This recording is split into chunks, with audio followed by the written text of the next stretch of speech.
But వస్తున్నానండి.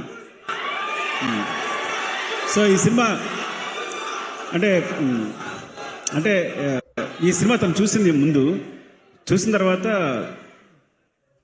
ఇంకా పగలబడి నవ్వింది, చాలా నవ్వానని చెప్పి ఇంకా ఫ్రెండ్స్ తీసుకెళ్ళింది, మొత్తం మా ఫ్యామిలీ అందరినీ తీసుకెళ్ళి అంటే అందరికి చాలా బాగా నచ్చింది. తను బాగా నమ్మకం ఉంది. కానీ నన్ను చూడాలంది. నేను చూడాలని టైం దొరకట్లేదు. 3 hours కంపల్సరీ కేటాయించాలి. సరే హోమ్ థియేటర్లో లోడ్ చేయమని చెప్పాను.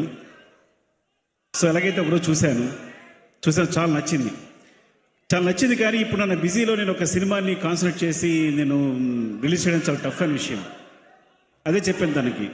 సో ఇప్పుడు నేను చేయలేను, బికాస్ నా సినిమా క్లైమాక్స్ ఉంది, బిజీగా ఉన్నాను నేను, ఇప్పుడు నేనేం చేయలేను అని చెప్పాను. టిష్యూ దొరికిందా? టిష్యూ అని చెప్పండి.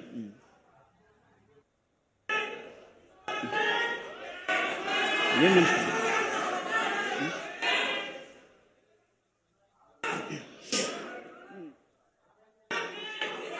సో ఐఎమ్ సారీ, ఒక్క నిమిషం ఆగండి. మేము క్లైమాక్స్ షూట్లో ఉన్నాం, మీరు డిస్టర్బ్ చేస్తే చాలా ప్రాబ్లం అయిపోయింది. సో తను చెప్పింది ఇట్లా అని నేను చూడడం కుదరలేదు. సో ఒకరోజు అనుకోకుండా షూట్ క్యాన్సిల్ అయింది. నా హెల్త్ బాగుపడడం వల్ల చూశాను. నాకు చాలా బాగా నచ్చింది. నేను నవ్వుతూనే ఉన్నాను, సినిమా అంతా నవ్వుతూనే ఉన్నాను. సో ఇది ప్రాబ్లం చెప్పాను కదా, నాకు షూట్ ఉంది, నేను చేయలేనని చెప్తే అంత మంచి సినిమా నేను వదిలేను, నేను చేస్తానని చెప్పింది. సరే చేసుకో అని చెప్పాను. అంటే తన గట్స్ ఏంటంటే ఇంక అక్కడి నుంచి దూసుకెళ్ళిపోతూనే ఉంది. ఒకరోజు అంటే సడన్గా నాకు ఎక్కడో తెలిసింది, ఉపాసన గారికి మెసేజ్ చేసేస్తే చరణ్తో ట్వీట్ చేయండి. నాకు తర్వాత తెలిసింది. తర్వాత నేను చరణ్ మెసేజ్ పెట్టాను, సారీ ఏమనుకోవద్దు, నాకు తెలియదు యాక్చువల్గా ఇలా తను ఏదో అమ్మాయికత్వం చేసింది. No it's not a problem, తను వెళ్తుంది కదా ఇట్స్ అని చరణ్ చెప్పాడు. Thank you Charan.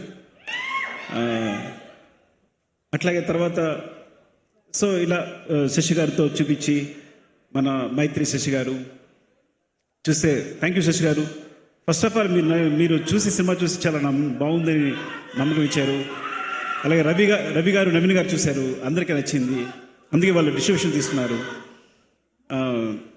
సో ఇట్లా జరుగుతుంది. ఇప్పుడు ఒక ఇంపాసిబుల్ విషయం ఏంటంటే, వచ్చి ఎంత ధైర్యంగా వచ్చేసి తన దగ్గరికి వచ్చేసి, బన్నీ గారి దగ్గరికి వచ్చేసి, నాకు తెలీదు, నేను అడిగేశాను ఆయన చేస్తానని చెప్పింది. ఏం అడిగా ఉన్నా? ప్రీలీజ్ ఈవెంట్ అని. బుద్ధుందా నీకు? క్లైమాక్స్ జరుగుతుంది ఇక్కడ, చాలా వర్క్ ఉంది మాకు ఇక్కడ, నేను అడిగాను అని. సో తను సారీ డార్లింగ్, ఏమనుకోవద్దు, తను అడిగేసి నేను అడుగుతాను అనుకోలేని అడిగింది అనుకున్నాను, నిజంగా నాకు తెలియదు. సో చెప్పండి, నో డార్లింగ్, ఫస్ట్ టైం తను ప్రజెంట్ చేస్తుంది, అలా ఇండివిజువల్గా ఇండిపెండెంట్గా వెళ్ళాలి, యూ హ్యావ్ టు సపోర్ట్, నేను వస్తాను, చేద్దాం, అదేం ప్రాబ్లం లేదు, మనం నువ్వే షూట్ చూసుకో, కాకపోతే నువ్వే నన్ను 4 o'clock పంపించాలి అన్నాడు. Thank you so much darling.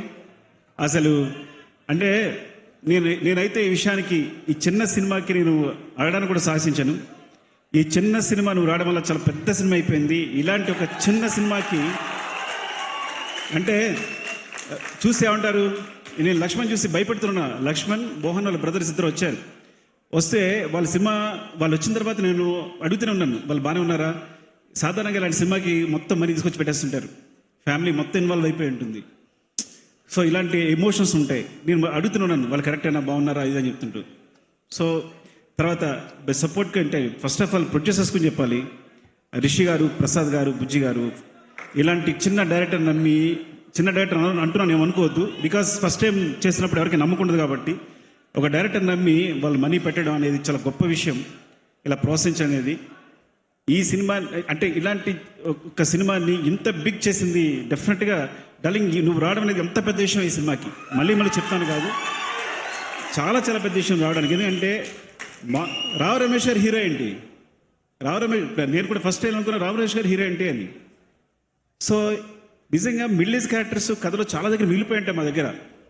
అలాంటి వాళ్ళు కనుక కథానాయకుడి హీరో పాత్రలు చేస్తే కనుక చాలా కథలు బయటకు వస్తాయి, చాలా మంచి కథలు బయటకు వస్తాయి.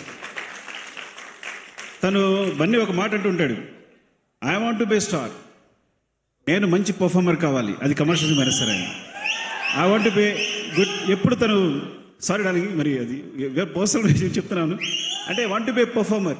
నాకు సినిమా చేయాలి, నేను బాగా పర్ఫామ్ చేయాలి. That is my first time. నేను పర్ఫామ్ చేయాలన్న కాంక్ష ఉంటుంది.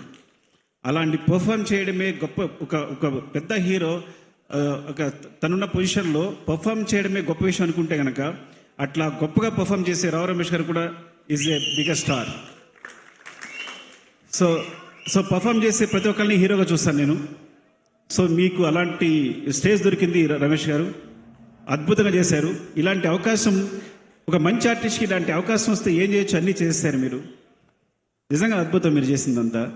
సో అలాంటి స్పేస్ దొరికింది మీకు. అలాంటి స్పేస్ లక్ష్మణ్ ఇచ్చాడు. Lakshman, you're awesome seriously.